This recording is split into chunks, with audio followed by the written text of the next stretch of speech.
Dude, you got a 10. That's my lighting. That's my lighting. Welcome to this episode of the Cool Dad Shirt Podcast. So things fell downstairs. It's like entry topic. It's my fault, and I hate myself for it. I had to empty the dehumidifier. Oh, yeah. I didn't feel like walking down the stairs before, so I put the little bucket up by the top of the stairs. I said, I'm coming down a little bit. I'll remember to bring it down. I opened the door. My foot just barely caught it, and I watched in horror with my hands full of other items. I watched the thing tumble down the stairs, asking it to please not break. And of course, it got to the bottom of the stairs, and it broke. I'm going to try to repair it somehow. The float broke. It's a float on a hinge. Exactly. Okay, so the hinge broke, and now it can't. Yeah. Broke. So, and I hate myself already for it. I hate myself. Things are going to get better, Mike. I know we're not into the show yet. My first topic was burnt toast. So go ahead and run down the list, man. Today we're going to talk about burnt toast. How long does it take for the light to turn green while waiting at a stop sign? And a bunch of other items on my list that I'm too frustrated to look up right now. We're coming out of the gate salty. That's funny. Let's see where this goes. What do you got, Rich? So on my list, a listener calls me out on a movie review I did in the last episode. Why do I keep using phrases I don't actually like? Have you ever been on a boat with an electrical storm coming in? And stop telling me to be safe. I have been on a boat with an electrical storm coming in. I don't have a topic. I love that story. I don't want you to tell it. I was thinking to myself, you too, Rich? Yeah. So you want? Well, why don't you just? That's a great segue. Why don't you just dive in and tell us about the time you were on a boat with an electrical storm coming in? And I will add one more item to the list. Oh, what do you got? We're going to talk about oral suppositories. I can't wait for that part of the show. That's like a double negative, isn't it? What do you want to kick off with? Tell the story about the time you were in a boat when there was lightning.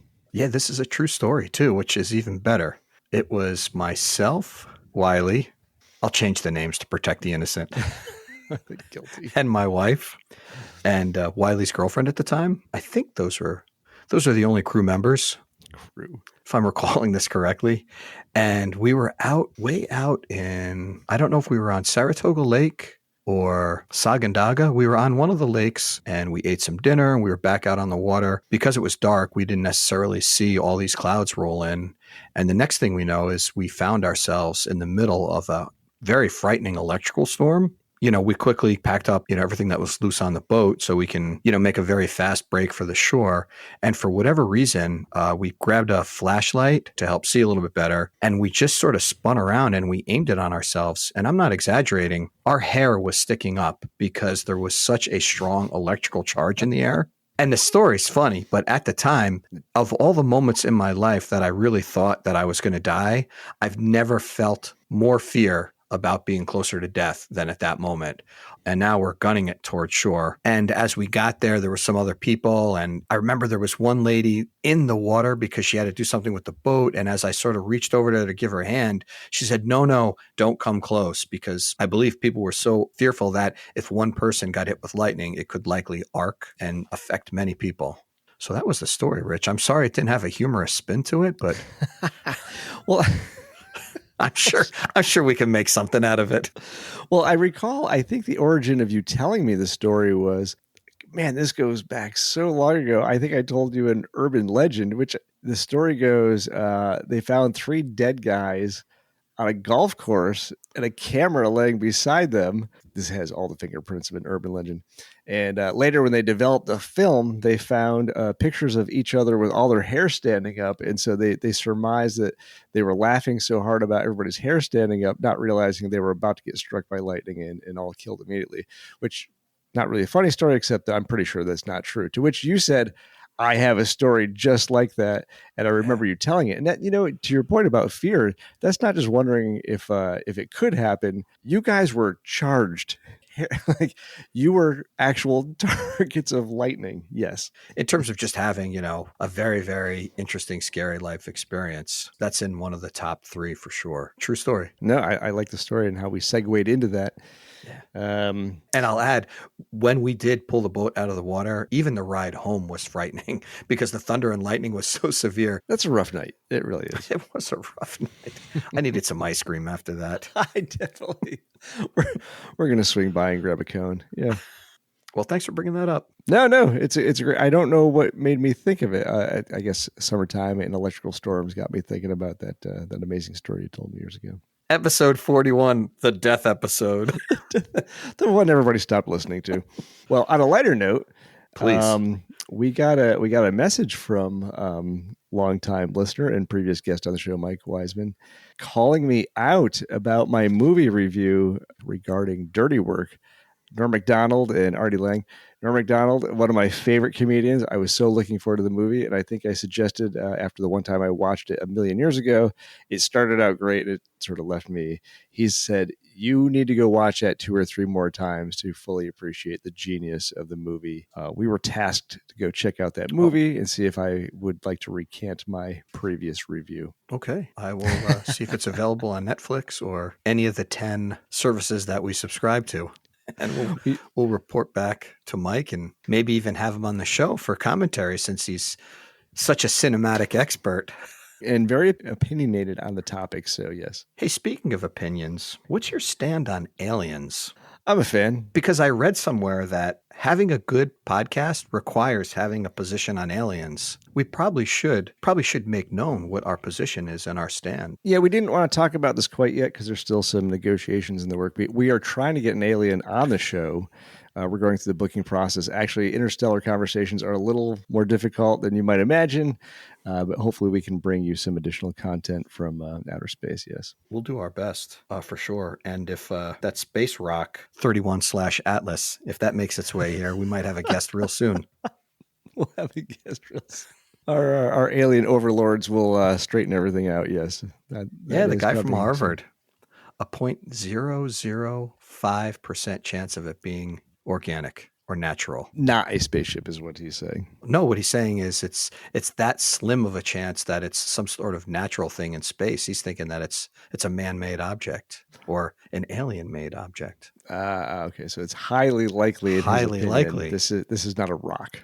This is not a piece of space debris. Something else is going on. I don't know where we're headed with this. I don't know either. Hopefully the algorithms will kick in from this conversation to drive a lot more. I wanted to be in the good podcast category, so that's why we're bringing this up. Well, these are topics on everybody's mind, so it's probably timely, I would say. I think so. Do you have any phrases that you use that you wish you didn't? I say the word nightmare quite often. Oh, that was a nightmare. What a nightmare. Dropping the bucket to the dehumidifier down the stairs right before the show. What a nightmare. Total nightmare.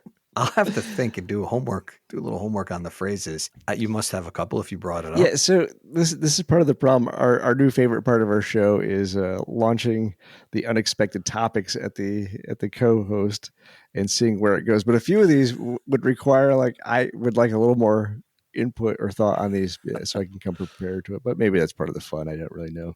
Or maybe this will jog your memory. A couple things that I hate the phrase so on and so forth. And lately I've been saying it a lot. I think an episode or 2 ago, I dropped it twice. I'm like, why? You don't even like that phrase. Why do you keep saying it? I said it at work the other day.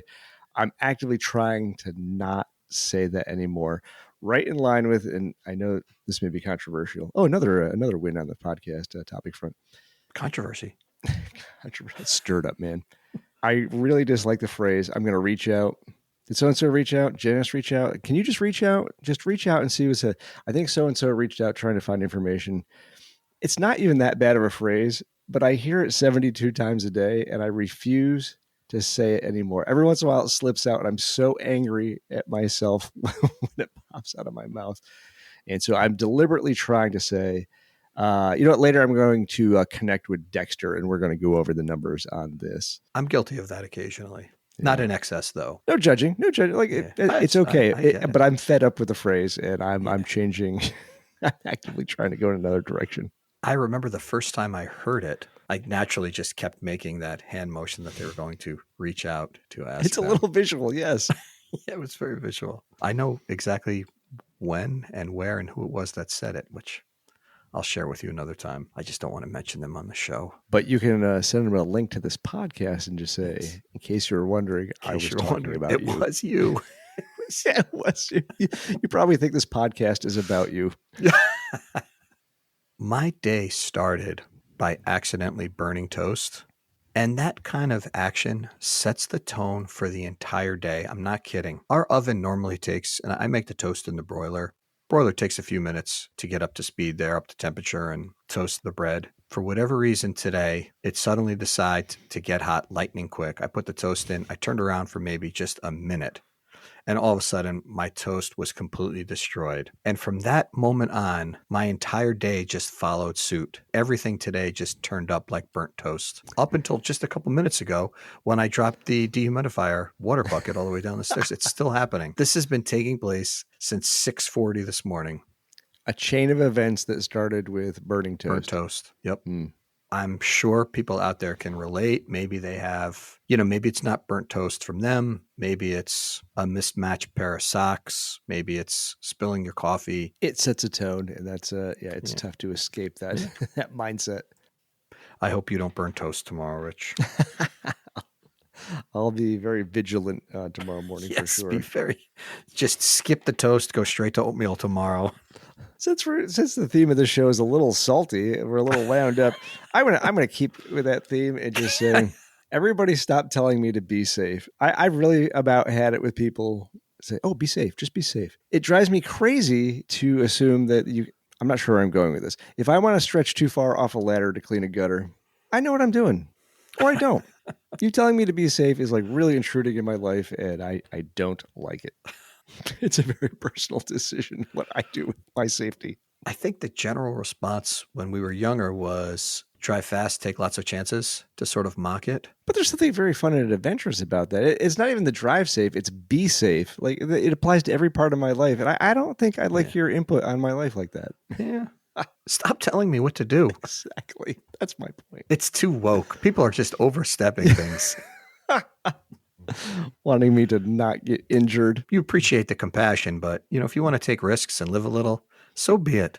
Precisely.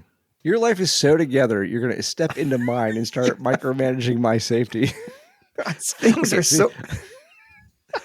are so excellent and together in your life. You have time to help me put mine together. My messy life.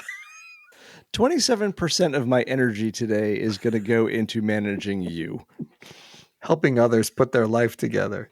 You are welcome.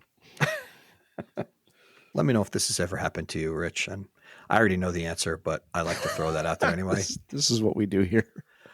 I found myself the other day stopped at a stop sign, and I was waiting for the light to turn green. And there was no light there, but I just stopped at the stop sign as if, there'd be another indicator letting me know that I could go. I was that tired. That is tired. Yes, waiting for a sign. So I thought you misspoke at the top of this episode, but now this is even funnier. Yes, but that is a true story. Also, nothing but the truth on this show. I'll tell you that right now. You may not get humor. You may not get a lot of things. You may not get entertained, but you will get the truth. This is very authentic. This is super authentic in all its naked glory. Yes.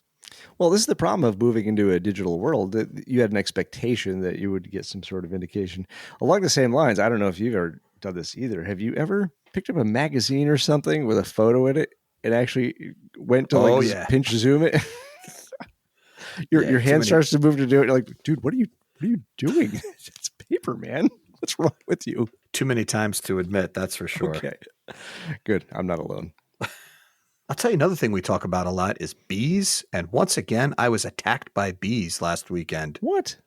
I go outside to turn over and weed a flower bed. So I'm out there. I see a couple bees and then some more bees. The next thing I know, there's bees all around me and they're on me, stinging me.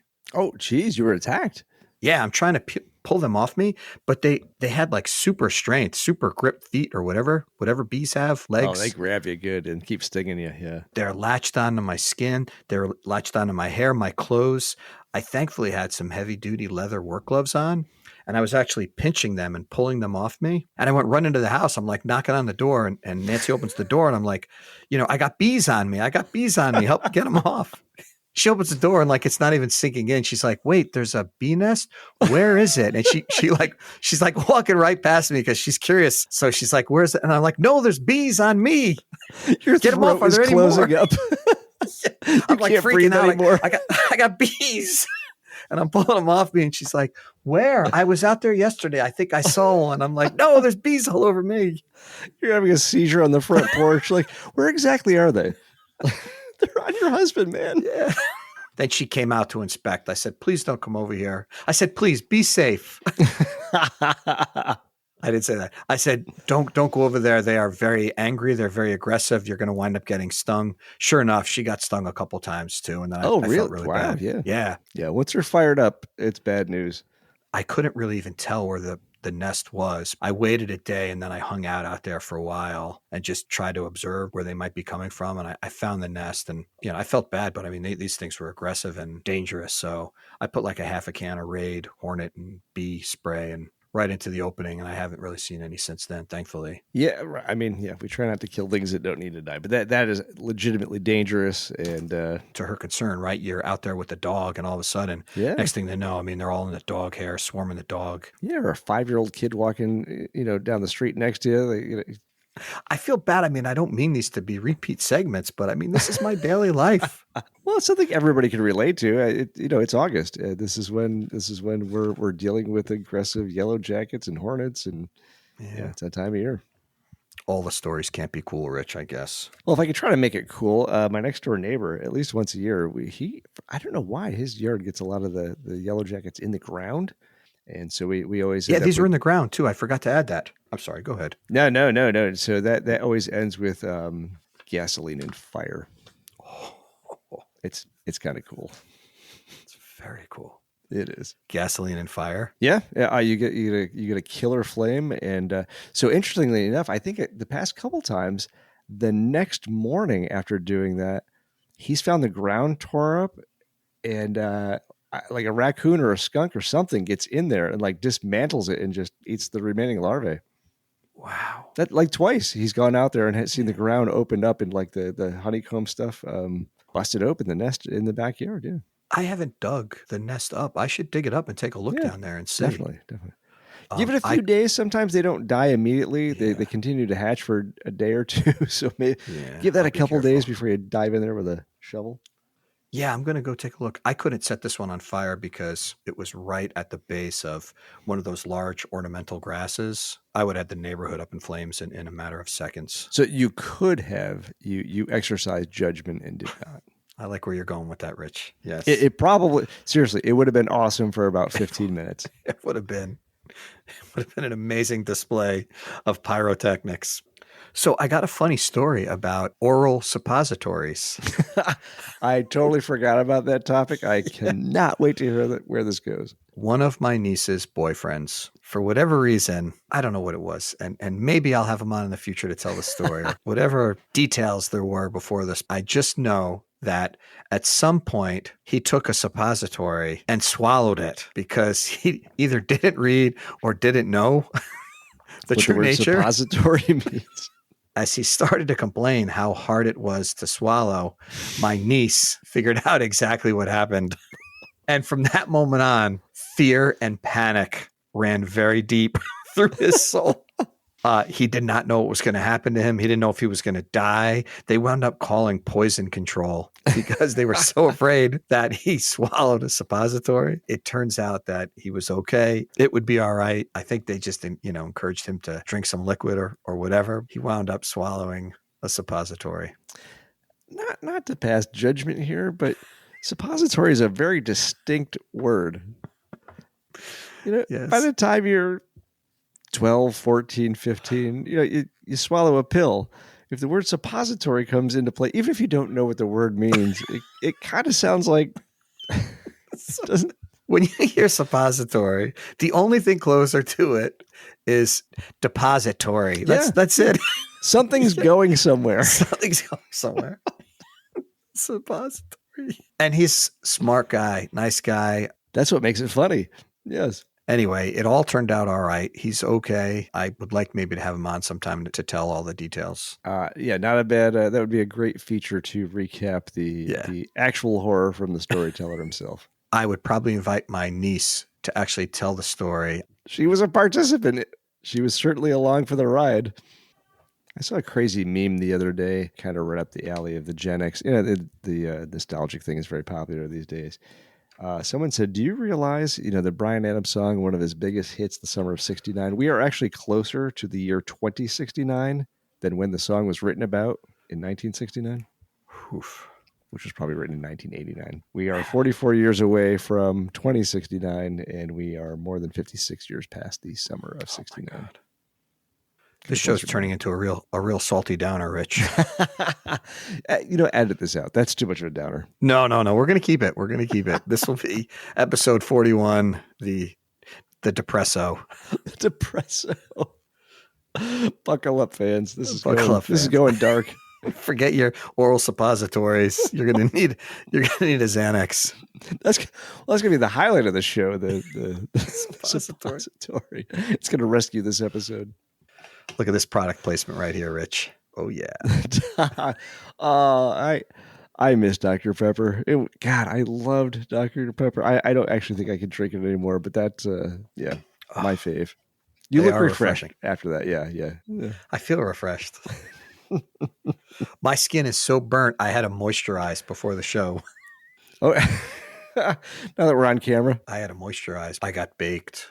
Weekend at the beach with former roommate Wiley. I can save the updates for another show. It was a great time. We missed you. It was great seeing him, catching up. Oh, that's great. Yeah. I regretted the timing didn't work out well for me, but we'll connect all again soon. Yeah. We'll all get together, make it happen. Summertime on Long Island. Yeah. Hey, when is pickle season? You've mentioned a few times about making pickles. Is there a season for that? You got anything coming up? New recipes? What do you got? Yeah, as a matter of fact, I had to stop by my dad's on the way home from work today and take care of a couple things. And my uncle was down this weekend, and he brought down 4 jars of pickles that he just made. Yeah, this is kind of the heart of pickle season. Did he share his recipe or workflow with you? Or is that a tightly kept secret? He would share it with me. I think what's been happening is he's still experimenting with the recipe a bit, as am I. So I think when one of us get together or get a solid, consistent recipe together, I think at that point we'd feel comfortable sharing. The first batch I made, they were like kerosene rich. I took one bite and dumped the whole batch in the garbage. And, naturally, I'm not going to share that recipe with anybody. I ripped it up and threw that in the garbage. Take that. So horrible. The second batch had much more flavor. However, the Kirby pickles were not that good and almost dried out on the inside, which I was really disappointed with. I felt like they had been picked and sat for a long time before they were sold. And it's hard to tell, when you buy them, yeah. I have not had what I would consider a very successful batch that I'd be confident and proud to share my recipe. Okay, well, it's a work in progress, like any other. It's like everything I do in my life is a work in progress. I'm in a constant state. I'm raising kids. That's a work in progress. That's right. I've been at my job for 49 years. That's a work in progress. I won't know what to do when I hit a finish line. As soon as I get good at something, I quit and try to do something else. Once I feel like I'm about to master something, I throw in the towel and I move on to do something else. It's no longer challenging. Always chasing the challenge, yeah. That's everything, Rich. No, that's good. And we're going to offer some variety. This episode features a little bit more frustration and angst. And I think I've said it before. It's really hard to not use this platform as a way to just air all your grievances. It's very tempting to go down that road. We did a little bit today, but we'll keep that in check and try to bring more hilarity as the episodes continue. I think everybody can relate to burnt toast, though. It's a universal experience. Yes. I am sure burnt toast. Being hit by lightning, maybe not so much. And God bless them. We're thankful for that. Yep. Yes, you all use phrases you don't like. Somebody has complained. I'm going through my list now.